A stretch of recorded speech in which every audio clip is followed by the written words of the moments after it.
जन्ममाटी ओडिशा साहित्य एकाडेमी पक्षरु कांत कविंकर राज्यस्तरीय जयंती समारोह भद्रक जिला तिहिडी ब्लॉक तालपदा स्थित जन्ममाटी ओडिशा साहित्य एकाडेमी पक्षरु कांत कविंकर राज्यस्तरीय 137तम जन्म जयंती पालित होई जाइछि।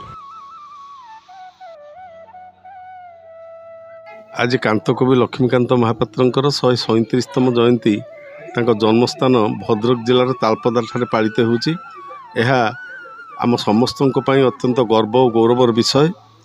वंदे उत्कल जननी स्रष्टा कांतकवि लक्ष्मीकांत महापात्र केवल जड़े कवि नथिले, से एकाधार थिले जड़े यशस्वी गाल्पिक, प्राबंधिक, हास्य व्यंगर स्रष्टा, शिशु साहित्यिक और प्राबंधिक। साहित्यर विभिन्न विभाग में लेखनी चालना करुथिले भी कविता थिला तांकर प्राण। जीवन संगीतर 77टी कवितार तांकर जीवनर सबू आशा आकांक्षा स्वप्न और संभावना प्रतिफलित। बुढ़ा संकारी गल्प हो बा तांकर असंपूर्ण उपन्यास कणामाम हो, सबुपाई से ओडिया साहित्य रे निजर अम्लान स्वाक्षर छाड़ी जाइछंती। तेणु कांतकवि जयंती पालन द्वारा आमे आमर पादतलर माटी को आहुरी अंतरंग भाव में बुझिबा एवं भल पाइबार सुजोग सृष्टि होइछि। कांतकविंकर जो लेखा सबू बहुल प्रचार और प्रसार आवश्यकता रही, पुनर्मुद्रण आवश्यकता रही एवं कांतकवि को नहीं केवल भद्रक नुहे आम ओडिशावासी सतरे गर्वित एवं गौरवान्वित। कांतकवि लक्ष्मीकांत महापात्र हेउछंती देशप्रीति, विभुप्रेम, विषाद बोध और आशावादर न्यारा भाष्यकार। कांतकवि लक्ष्मीकांत महापात्र एकाधार रे थिले कथाकार, नाट्यकार, प्राबंधिक, शिशु साहित्यिक और हास्य रसर अनुपम स्रष्टा।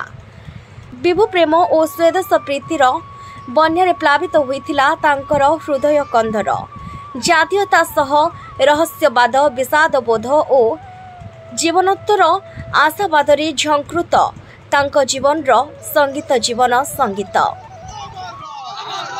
ओडिशा साहित्य एकाडेमी पक्षरु कांतकवि स्मृति परिषद और तिहिडी विश्व सामुख्य सहयोग रे अनुष्ठित होइतिला जयंती समारोह। एथिरे वरिष्ठ साहित्यिक कवि माने जोग देइथिले। एकाडेमीर प्राक्तन सदस्य पूर्णचंद्र बहली स्वागत वक्तव्य रखिथिबा बेले स्मृति परिषदर सह संपादक बाणी कल्याण महापात्र धन्यवाद अर्पण करथिले। लक्ष्मीकांत महापात्रंकर शेष जीवन शेष पर्यंत तांकर एठी साधना पीठ थिला। आज ताको उज्जीवित कराई, बहुत उन्नतिकरण कराई जहाँ ये माटी चाहूला। मु आशा करुच्ची आम ओडिया जातिर प्रतीक वंदे उत्कल जननी रचयिता, विशेषकर भद्रक माटी तालपदा माटीर गर्व गौरव कांतकवि यही जन्मतिथि कि तिरोधान दिवस को आम पालन कर सबुदिन एक विशिष्ट साहित्यिक एवं स्वाधीनता संग्राम भाव आम मन रखा। सी होती ओडिया अस्मितार संतक, ओडिया जातिर परिचय। तेणु सी सबुबल ओडिया जातिर हृदय अच्छी। रचित साहित्य जो वंदे उत्कल जननी जहाँ राज्य संगीत मान्यता पाई हूँ सर्वश्रेष्ठ अवदान। बाणी कल्याण महापात्र कांतकवि राय आमको जो दाबी करूँ कांतकवि मार्ग करने सेटा भी हो पार्ला नहीं। भद्रक पार्क करने पार्क भी है। भद्रक जो मेडिकल कॉलेज सेटा कांतकवि ना हेले जनसाधारण मनरे खुशी हम एथि समस्त दाबी रही। पूर्वाह्न प्राक्तन सांसद मंजुलता मंडल, प्राक्तन विधायक मुक्तिकांत नायक और राजेंद्र कुमार दास, सरपंच जयश्री बेहेरा प्रमुख कांतकविंकर स्मृति मंदिर और समाधि पीठरे पुष्पमाल्य अर्पण करथिले। पिरोहाटर अग्रणी सामाजिक संगठन प्रदेश सेवा संगठन पक्षरु पिरोहाटरू एका बाइक शोभा यात्रा जरिया आसी कांतकवि को श्रद्धासुमन अर्पण करथिले। सेहीपरि तिहिडी पुलिस, कवि, साहित्यिक, छात्र छात्री सर्वोपरि कांत प्रेमी माने आजिर दिन में एही पीठ को आसी श्रद्धासुमन अर्पण करने सहित निजको धन्य मने करथिले। विगत दिन में एही पीठर उन्नतीकरण करने लगी उभय प्राक्तन सांसद मंजुलता मंडल और प्राक्तन विधायक मुक्तिकांत नायक उद्यम रे कोटी कोटी टंकार अनुदान करा जायछि।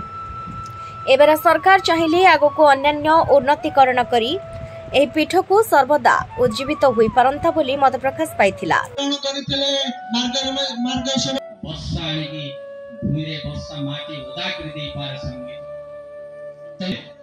बहुत समय में पढ़ी बाबद जे बहुत कथा शुणे पचारि सब कथा बुझे तेणु गुड़िए जिनिस भितर थिला।